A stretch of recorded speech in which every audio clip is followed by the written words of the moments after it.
오늘 우리가 함께 교독한 히브리서 2장 5절부터 9절에 있는 말씀은 이제 5절부터 이 히브리서 2장 18절 끝부분까지 그리스도께서 이 땅에 오셨고 특히 예수께서 순환을 당하신 것은 그것이 예수님의 어떤 실패, 패배, 멸망 이것이 아니라 오히려 예수님을 완전한 구원자로 높이는 수단이 되었다. 그것을 이제 우리에게 가르쳐 주시는 말씀, 특별히 오늘 주시는 9절에 보면 오직 우리가 천사들보다 잠시 동안 못하게 하심을 입은 자 곧 죽음의 고난 받으심으로 말미암아 영광과 존귀로 관을 쓰신 예수를 보니, 그러니까 예수님이 십자가에 달려 돌아가신 것은 결국은 그것이 예수님의 영광을 예수님이 높아지는 그런 계기가 되어진 것이지 결코 실패가 아님을 오늘 우리에게 가르쳐 주시는 그런 말씀입니다.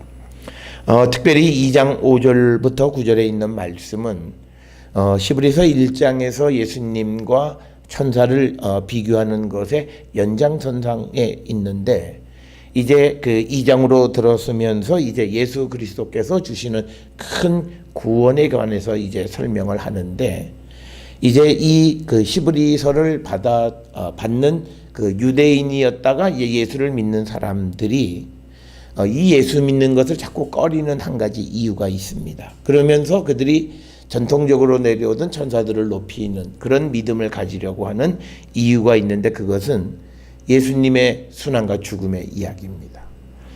결국은 예수님 죽지 않았느냐. 그러니까 사후 죽음 이후 그리고 예수님의 십자가의 죽음의 의미가 무엇을 의미하는지를 알지 못하면 그냥 피상적으로 예수님은 그냥 마지막에 실패하신 분으로 밖에는 보지 못하고 죽으셨으니까 높여지신 것이 아니라 오히려 낮아지셨다 이렇게 생각하는 그 당시 유대인들이 많이 있었습니다. 그래서 오늘 주시는 이 5절부터 9절에 있는 말씀은 이제 예수 그리스도가 이 천사보다 더 탁월하다라고 하는 것을 어디에서, 즉 장차 올 세상, 그러니까 시간이 조금 이제 옮겨져 가는 겁니다. 그래서 이제 우리의 구원을 위해서 그가 잠깐 동안 죽음에 계셨다가 부활 승천하셨다. 그래서 이 히브리서에서 강조하는 것은 예수 그리스도의 십자가의 죽음은 예수님을 오히려 높이는 계기가 되었다라고 하는 것을 우리에게 강조해 주는 그런 말씀이고, 그래서 이제 그 높아지신 아들의 그 영원성을 이제 우리에게 설명해 주는 것이 이제 2장에 나타나 있는 그 천사와 예수님을 비교했을 때 예수님의 탁월성. 1장에서는 주로 예수님과 천사의 존재론적인 그런 비교를 통해서 예수께서 훨씬 더 탁월하시다라는 것을 구약 성경의 말씀들을 가지고 설명했다면, 이제 2장에서 보여지는 것은 뭐냐면 이 예수 그리스도는 이제 장차 올 세상에 이 세상의 모든 사람들을 구원하시는 그 구원의 큰 구원을 우리에게 주시는 분으로서 천사와는 비교할 바가 되지 않는다. 그래서 오늘 주시는 5절의 첫 번에 하나님이 우리가 말한 바 장차 올 세상을 천사에게 복종하게 하심이 아니다라고 하는 것을 우리에게 분명하게 말씀하고 있습니다. 그래서 우리가 이 히브리서 6장 5절에 우리가 너무나 잘 알고 있는 말씀이 있습니다. 그것은 뭐냐면 하나님의 선한 말씀과 내세의 능력을 맛보고도 타락한 자들은 다시 새롭게 하여 회개할 수 없다라고 하는 거죠. 그러니까 이 말씀이 갖는 이 히브리서가 기록되어졌던 시대적 상황 속에서는 유대인으로서 이제 예수를 믿기로 작정하고 개종했던 사람들이 이제 그 예수 그리스도의 죽음에 관한 이야기들 이런 것들을 주변 사람들 그리고 그들을 위협하는 그 박해의 상황 속에서 다시 그 신앙을 버리고 옛날로 돌아가려고 하는 사람들, 그런 사람들, 즉 한번 빛을 받고 하늘의 은혜를 맛보고도 그리고 성령에 참여한 바가 되었다가 하나님의 선한 말씀과 내세의 능력을 맛보고 타락한 자들은 다시 새롭게 하여 회개하게 할 수 없다라고 하는 아주 엄중한 말씀을 우리에게 주신 겁니다. 그렇기 때문에 우리가 조심스럽게 우리가 해야 되는 말은 사람이니까 우리가 성령의 은사를 입고 예수 그리스도를 영접해서 변하여 새 사람이 되어서 이제 성령 안에 살아가는 사람들이 타락한다. 그 길에서 벗어난다. 이것은 조금은 좀 어려운 얘기고요. 그래서 우리가 히브리서 2장 1절에서 말하는 것이 우리가 유념함으로 우리가 흘러 떠내려가지 않도록 하는 것이 마땅하다. 그러니까 배가 정박하고 또는 항해를 할 때 그 항해하는 것에서 벗어나지 않아야 되는 것, 또 배가 그리스도에게 정박했으면 그 그리스도에게서 떠나지 않아야 된다. 그러니까 우리는 가끔 내가 신앙생활 잘하다가 신앙생활을 떠났다가 다시 돌아오는 것에 대해서 돌아왔으니 됐다라고 하는 것. 물론 돌아오니까 된 거긴 해요. 그렇지만 그 과정 속에서 자기 자신이 얼마나 하나님 앞에 큰 죄를 졌는가를 철저하게 자복해야 돼요. 이게 무슨 내가 돌아왔으니까 훈장 달고 오는 것 같은 생각을 가지면 안 되는 거예요. 한번 우리가 빛을 받고 은사를 맛보고 성령에 참여한 바가 된 사람들이 타락해서 그렇게 되어지면 안 된다라고 하는 거예요. 그런 상황 속, 그래서 오늘 주시는 이 말씀이 이 장차 올 세상은 천사들에게 복종하게, 그러니까 천사들이 주관하는 것이 아니다. 그런데 너희들이 그 다시 올 세상은 예수 그리스도께서 우리에게 큰 구원을 주시는 건데 그 주님을 떠나면 너희들 어떡할래? 라고 하는 거예요. 그래서 오늘 주시는 이 2장에 나와 있는, 특히 2장 5절부터 9절에 나와 있는 것은 구체적으로 박해적 상황 속에서 기독교로 개종한 유대인들이 다시 원점으로 돌아가려고 하는 그런 자들에게, 야, 지금의 문제가 아니라 너희 장차 올 세상에 어떡하려고 그러냐. 그 구원은 예수 그리스도에게 속해 있고, 그리고 그 예수 그리스도가 너희들이 생각하는 것처럼 십자가에 달려 돌아가셨던 잠깐 천사보다 못한 것처럼 보이는 이유는, 그래서 죽음의 고난을 받으신 것은 이제 그가 높아지셔서 영광과 존귀로 관을 쓰신 예수님, 그래서 모든 사람을 위하여 죽음을 맛보신 것이다 라고 하는 이 신학적 설명을 우리에게 제시해 주는 겁니다. 그래서 우리는 예수님의 십자가를 생각할 때 이 십자가를 부끄러운 것, 또 고난의 십자가를 우리가 창피한 것으로 생각하면 안 되는 거예요. 그래서 사도 바울은 나는 이 십자가가, 우리가 예수 그리스도 안에 있는 사람들은 영광의 십자가라는 것은 바로 그거예요. 그 예수 그리스도께서 나를 구원하시기 위한 그 낮아지심이었다. 그래서 우리도 세상을 살아가면서 우리가 낮아지는 것에 대해서 두려워하면 안 돼요. 우리가 낮아짐으로 말미암아 우리가 높아지게 되어지는 것. 그래서 예수님도 우리에게 늘 말씀하셨던 것이 높고자 하느냐 낮아지라고 말씀하시는 거예요. 그 낮아짐이 결국은 높아지는 것인데 그것의 본을 우리에게 보여주신 것이 예수 그리스도이시다라고 하는 겁니다. 여기서 얘기하는 올 세상, 장차 올 세상은 그리스도께서 다시 오시는 재림의 때를 우리에게 말씀하시는 겁니다. 그때는 예수께서 이 세상이 전부 예수님에게 복종하게 하신다라고 하는 것. 그래서 우리가 예수 그리스도를 끝까지 2장 4절에 주신 것처럼 우리가 끝까지 예수님을 믿고 따라가는 자들이 되어야 한다라고 하는 것을 우리에게 가르쳐 주시는 그런 말씀이 되겠습니다. 그러나 누구인가가 어디에서 증언하여 이르되 사람이 무엇이기에 주께서 그를 생각하시며 인자가 무엇이기에 주께서 그를 돌보시나이까. 오늘 주시는 이 6절에서 이 언급되어진 이 말씀은 시편 8편 4절 6절의 말씀을 인용하신 것, 그 유명한 말씀입니다. 특별히 이 유명한 이 말씀 가운데서 우리가 가장 크게 문제가 되는 그 구절은 여기에서 말하는 사람이 무엇이기에, 그리고 6절 끝에 나오는 인자가 무엇이게라고 하는 그 사람 인자가 누구냐라고 하는 거예요. 우리가 원래 시편 8편 4절 6절에서 사람이 무엇이기에 라고 하는 것은 그냥 사람을 얘기했던 거예요. 그런데 그것을 시브리서 기자는 그 사람을 예수 그리스도에 대한 하나의 그림자로서 비유하셔서 이 본문을 사용하셨다라고 하는 거예요. 그러니까 우리가 시편 8편 4절에서는 사람이 무엇이기에라고 하는 그 사람을 얘기하는 그런 말씀이었지만, 그러나 이것을 시브리서 2장 그 6절에서 시브리서 저자가 인용할 때에는 예수 그리스도에 대한 것으로 이해하고 있다. 그리고 특별히 우리가 인자를 예수 그리스도로 볼 수 있는 근거는 많이 있어요. 특별히 복음서에서 보게 되면 예수님 인자라고 묘사하는 부분들이 있다라고 하는 거고요. 그다음에 이제 또 하나는 이 6절에 보면 인자가 무엇이기에, 그리고 또 사람이 무엇이기에, 인자와 사람을 구별해서 쓰는 거죠. 만약에 인자가 사람하고 똑같은 거였다면 다 사람으로 얘기했을 터인데, 지금 이 뒷부분에서 인자라고 하는 표현을 사용하는 것은 그 인자는 6절 앞에 나오는 사람과는 다른 것을 나타내려고 하는 의도가 있었는데, 그 의도는 바로 인자는 예수 그리스도를 의미하는 것으로 이 시브리서 저자가 사용하고 있다라고 하는 겁니다.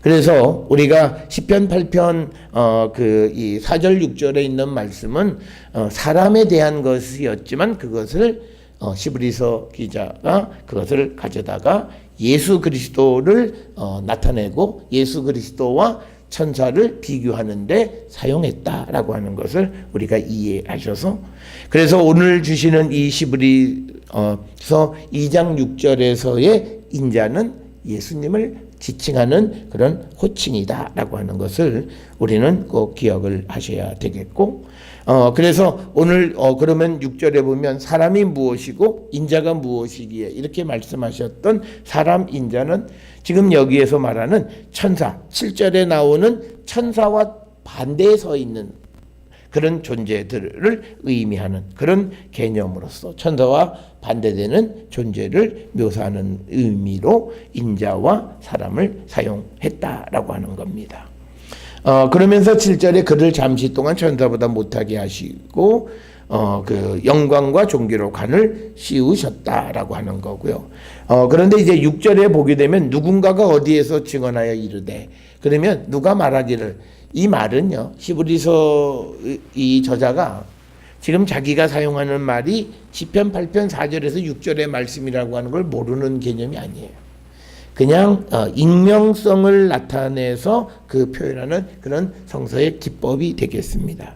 그래서 우리가 히브리서 4장 7절에도 보면요, 다윗의 글에 이런 표현이 있어요. 그러니까 뭐 우리가 흔히 얘기하는 것처럼 무슨 뭐 다윗의 시편에 이렇게 기록하지 않고 다윗의 글에 이렇게 표현을 하는 그런 표현 방법은 이 시브리서 저자가 글을 쓰는 방법 중에 하나다. 그래서 우리가 누구인가가 어디에서 증언하여 이르되라는 이 표현이 그가 잘 모르는데 어디서 듣긴 들었는데 이런 우리가 불확실해서 그런 표현을 쓴 것이 아니라 하나님께서 성경에 말씀하셨다라고 하는 표현을 좀 완곡하게 표현하는 방식이 누구인가가 어디에서 증언하여 이르되, 왜냐하면 하나님의 말씀들은 당시에는 책이 없기 때문에 다 들어서 전하는 거죠. 그러니까 하나님 말씀을 누구로부터 들었다는 거죠. 그런데 그 말씀이 시편 8편 4절 6절이라고 하는 것은 이 시브리서 저자는 분명히 알아요. 그렇지만 그가 구절을 명확하게 밝히지 아니한 것은 그가 이 글을 쓰는 방식의 한 그런 기법이었다라고 하는 것을 우리가 기억을 하셔야 되겠고요.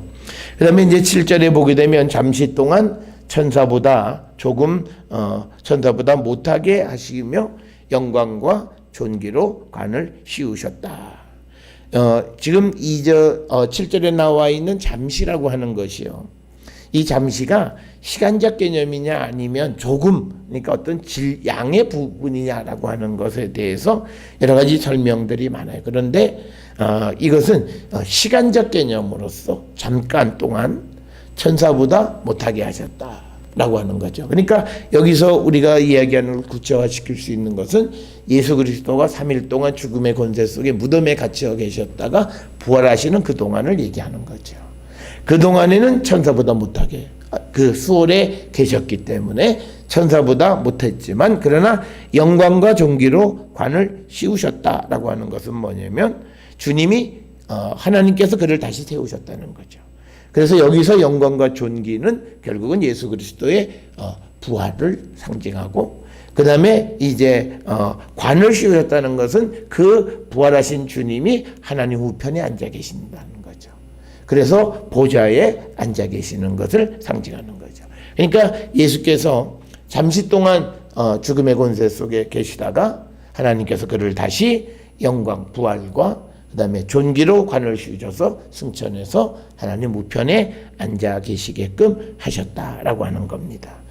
그래서 하나님께서 예수님을 일정 기간 동안 천사보다 못하게 하신 것은 그것을 통해서 사람을 구원하게 하기 위한 하나님의 계획이었다라고 하는 것이 9절에서 설명을 하고 있는 겁니다. 그래서 우리가 흔히 믿음 생활을 하면서 갖는 여러 가지 질문, 예수께서 하나님의 아들이신데 왜 죽으셨냐? 뭐 이런 어떤 우리가 갖는 그런 기독론적인 질문들에 대한 대답은 대부분 히브리서에 다 기록이 되어져 있고요. 그것이 초대교회 즉 사도들의 시대에도 있었던 질문이고 그 질문에 대한 대답들의 많은 부분이 이 히브리서에 기록이 되어 있는데 예수께서 3일 동안 천사보다 못하는 수월의 죽음 가운데 계셨던 것은 모든 사람들을 구원하게 하기 위한 하나님의 계획이었다. 그래서 우리가 성경 전체에서 나타나는 모든 예수 그리스도에 관한 일은 하나님의 계획 속에서 되어진 거예요. 그러니까 예수님에 관한 모든 일이 우연한 건 하나도 없습니다. 모든 것은 하나님이 계획하셔서 그 계획을 이루신 것이다 라고 하는 거고요. 그렇듯이 오늘 우리가 예수 그리스도를 믿는 그리스도인은 우리의 삶도 우연스럽게 그냥 나타나는 그런 것이 아니라 하나님의 계획 속에 우리가 살아가는 존재임을 우리가 고백하는 거예요. 그렇게 되어져서 우리의 삶에 순간순간 하나님의 역사하심, 하나님의 계획 속에 살아가는 그런 존재임을 우리가 자각하고 살아야 돼요. 그게 오늘 우리가 세상을 살아가는 그리스도인들의 자기 정체성이에요. 그러니까 우리가 우연을 우리에게는 우연이란 말은 없습니다.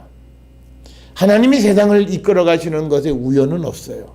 저게 어떻게 됐는데 그게 아니라 하나님은 모든 것을 계획하시고 하나님의 섭리 가운데 모든 것을 운행하시는 그런 전지전능하신 분이다라고 하는 이 개념을 우리가 분명히 가져야 되고 그 계획 속에서 예수님도 하나님께서 3일 동안 죽음의 권세 속에 계시게 하신 것은 바로 육을 입은 우리들, 죽음 가운데 있는 우리들을 구원하게 하기 위한 하나님의 계획이셨다라고 하는 것을 오늘 우리에게 가르쳐 주시는 말씀. 그래서 우리는 우리가 살아가는 모든 삶에 어떤 어려움이 오면 이건 이게 내가 뭘 잘못해서 그런 게 아니라 이 어려움도 하나님 허락하심을 고백하셔야 돼요. 그래서 이 어려움 속에서 하나님을 발견하고 하나님의 도우심으로 우리가 다시 그 어려움을 극복하려고 하는 그런 자세. 이게 바로 긍정적 사고예요.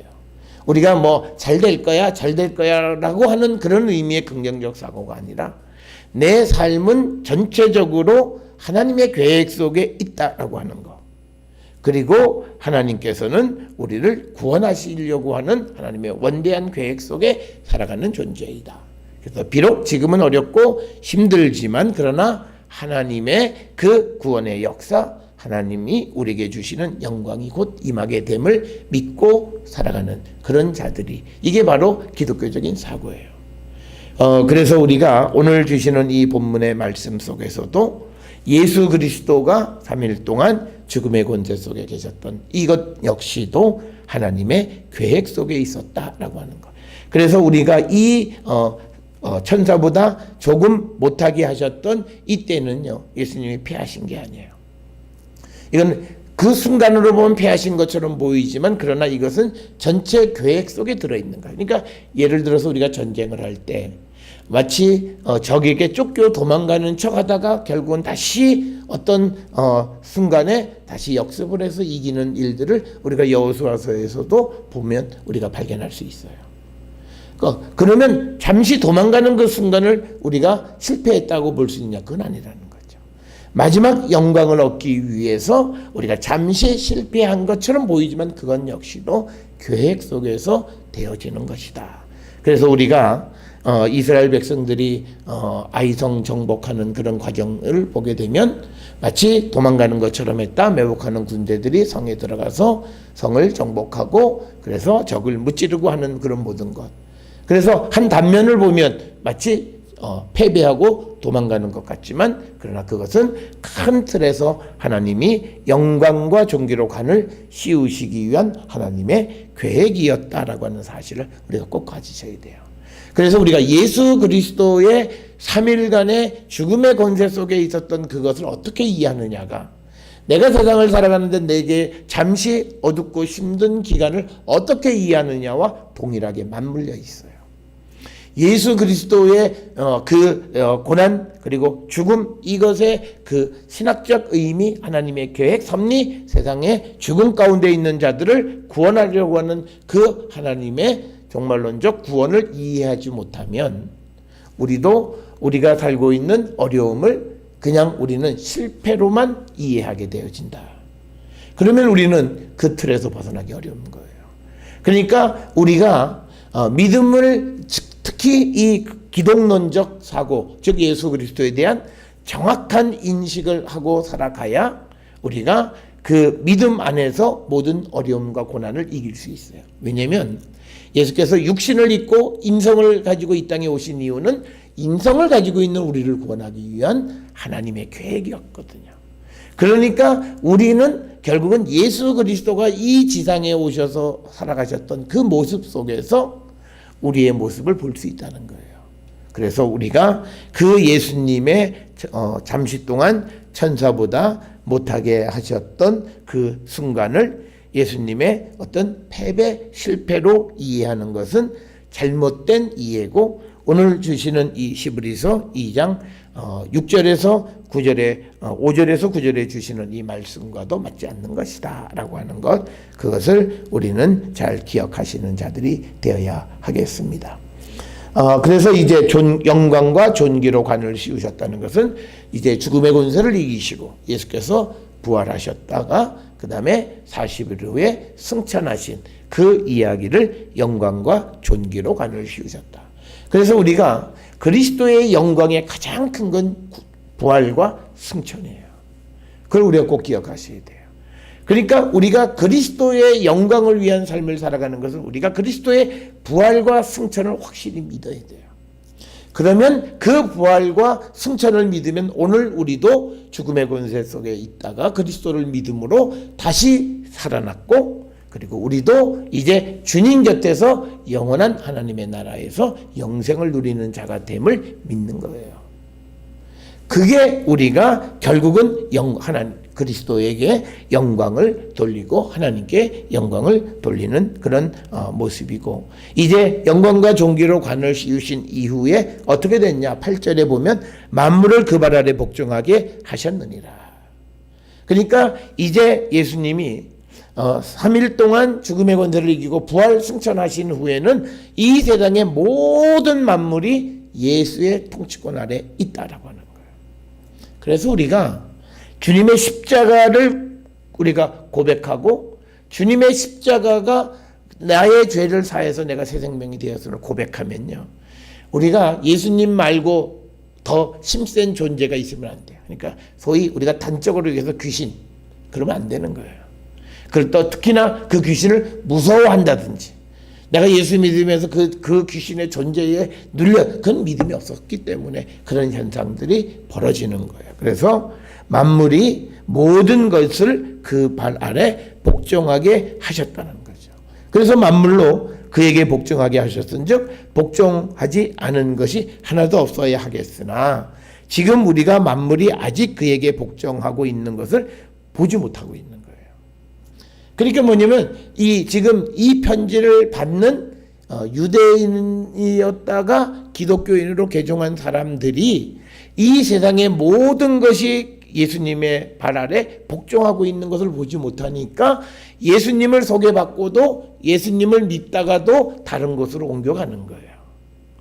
그러니까 오늘 우리가 기독교를 잘 믿다가 뭐 잘 믿은 건 아니겠죠. 뭐 개종을 해서 다른 종교로 가고 그것도 인접도 아니고 아주 전혀 다른 것으로 가는 사람들은 이걸 보지 못하는 거예요. 만물이 그에게 복종하고 있는데 복종하고 있는 거예요. 부활 승천하시면서 모든 것을 그 발 아래 복종하게 하셨기 때문에. 근데 그걸 보지 못하는 거예요. 그러니까 우리가 우리의 믿음에 문제가 생기게 되어지는 겁니다. 그래서 우리가 예수의 권세가 뭐냐? 예수님은 부활 승천하심으로써 세상 권세를 가지고 계시고 세상을 지배하고 주관하시는 분이라는 거예요. 그래서 내가 예수를 영접했고 내가 예수의 것이 되어졌다면 나는 예수님 말고 다른 것의 지배를 받지 않는 거예요. 그런데 만약에 내 속에 다른 생각, 육신의 생각 이런 것들이 온다면 내게서는 이 나를 지배하는 예수님이 강하지 못한 거예요. 그건 뭐냐면 내 믿음이 문제가 있는 거예요. 그건 단적으로 예수 그리스도를 영접하지 않은 거예요. 그거를 우리가 구원의 개념을 설명하면서 무슨 성화, 영화 뭐 이런 단계로 설명하니까 무슨 뭐 성령이 조금 뭐 퍼센트로 뭐 50%, 60% 이렇게 생각하는데 그건 아니고 주님은 계시면 계시는 거고 없으면 없는 거예요. 믿음이 있으면 있는 거고 없으면 없는 거예요. 그러니까 겨자씨만한 믿음이라는 그 개념이 바로 그 있냐 없냐예요. 성령이 계시냐 안 계시냐예요. 계시는데 여기에서는 약하고 여기서는 그런 개념이 아니에요. 온전하신 성령이시고 성령은 우리 안에 영원히 계시는 분이어야 되는데 그분이 내가 지금 성령의 지배를 받지 못한다는 것은 성령이 내 안에 안 들어오신 거예요. 우리는 이걸 꼭 기억하세요. 성령은 나와 나에게 들어갔다 나갔다 하시는 분이 아니라 한 번 계시면 영원히 계세요. 그건 성경에 있는 말씀이에요. 영원하신 주 성령이에요. 그걸 우리가 나를 합리화시키기 위해 그러니까 우리가 간단해요. 제가 늘 말씀드리지만 주님 내가 믿음이 있는 줄 알았는데 믿음이 없습니다. 자복하고 오늘 다시 예수님에게 성령을 사모하고 성령의 충만함을 받고 그걸로 끝나는 거예요. 그걸로 전에 우리가 살았던 모든 것에 대해서 용서를 받는 거예요. 그때 그 사람은 다시 믿음이 시작. 그러니까 우리가 믿음이 내가 뭐 몇십 년 됐다 이게 무슨 상관이 있어요. 나중된 자가 먼저 되는 그런 일도 수없이 일어나는 상황 속에서 기간이 길다 짧다는 중요한 게 아니에요. 내 안에 정말 주님이 계시냐 안 계시냐는 거고 만약에 계신다면 세상은 주님에게 복종하고 있음을 보는 거고 그래서 세상을 두려워할 이유가 전혀 없는 거예요. 왜? 예수님에게 있으니까 내가 예수님에게 복종하고 예수님에 대한 믿음을 내가 가지고 살고 2장 1절에 있는 것처럼 우리가 흘러 다른 데로 가지 않도록 우리의 믿음을 잘 우리가 지켜나가면 된다는 겁니다. 그런데 우리가 만물이 아직 그에게 복종하고 있는 것을 보지 못하는 거죠. 그래서 오직 우리가 천사들보다 잠시 동안 못하게 하심을 입은 자, 곧 죽음의 고난 받으심으로 말미암아, 그러니까 고난이 영광과 존귀의 관을 쓰신 예수예요. 그러니까 뭐냐면 9절에서는 분명하게 예수의 죽음의 고난은 영광과 존귀의 관을 위해서 필연적으로 가야 되는 거예요.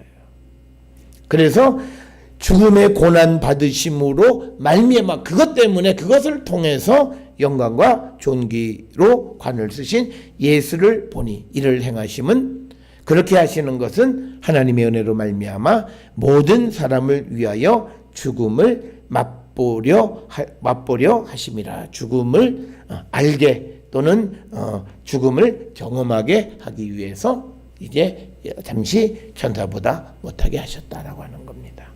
따라서 우리는 이 주님은 지금 영광과 존귀의 관을 쓰셨어요. 그리고 주님의 발 아래 이 세상의 모든 만물은 복종하고 그 속에 우리도 들어가고 나도 들어가고 주변의 모든 것이 그리스도의 발 아래 복종하고 있어요. 그래서 우리가 그리스도 이외의 그 어떤 다른 것에 의존하고 살아가는 것은 잘못된 믿음이다 라고 하는 것을 오늘 우리에게 분명하게 가르쳐 주는 거고, 그래서 우리가 어떤 그런 신적인 존재들, 무슨 귀신 뭐 이런 것들, 그건 내가 예수를 믿지 않는 거예요. 예수를 믿는다라고, 예수를 영접했다라고 하는 것은 내가 그 모든 나를 지배하고 있는 과거의 더러운 귀신을 다 쫓아내는 거죠. 그게 예수를 믿는 거예요. 그런데 내가 다시 무슨 귀신이 씌어, 그건 내가 예수에 대한 믿음이 없는 거고, 성령 충만한 줄 알았더니 성령이 계시지 않았기 때문에 귀신이 들어오는 거예요. 내 안에 성령이 계셨다면 귀신의 역사가 있을 수 없어요. 왜? 만물을 그 발 아래 복종하게 하셔서 만물로 그에게 복종하게 됐기 때문에 어떤 것도 예수님의 지배권을 넘볼 수 있는 건 없다라고 하는 겁니다. 이 확고한 신념, 우리가 믿음, 이 오늘 주시는 히브리서 2장 5절로부터 9절에 주시는 이 말씀을 근거로 우리의 믿음이 흔들리지 않는 믿음이 되셔야 돼요. 우리가 오늘도 많은 사람들은 흔들려요. 귀신 이야기에 흔들리고요. 막 흔들려요. 내가 예수 그리스도를 믿는 자, 그 믿음 가운데 있을 때에 우리는 그 예수님이 누구신가? 그래서 만물이 그에게 복종하고 있음을 볼 줄 아는 사람이 되어야 돼요. 그래서 세상을 두려워하지 않는 거예요. 겁내지 않는 거예요. 그런 삶을 살아가는 성도들이 될 수 있기를 주의 이름으로 축원합니다. 기도하시겠습니다.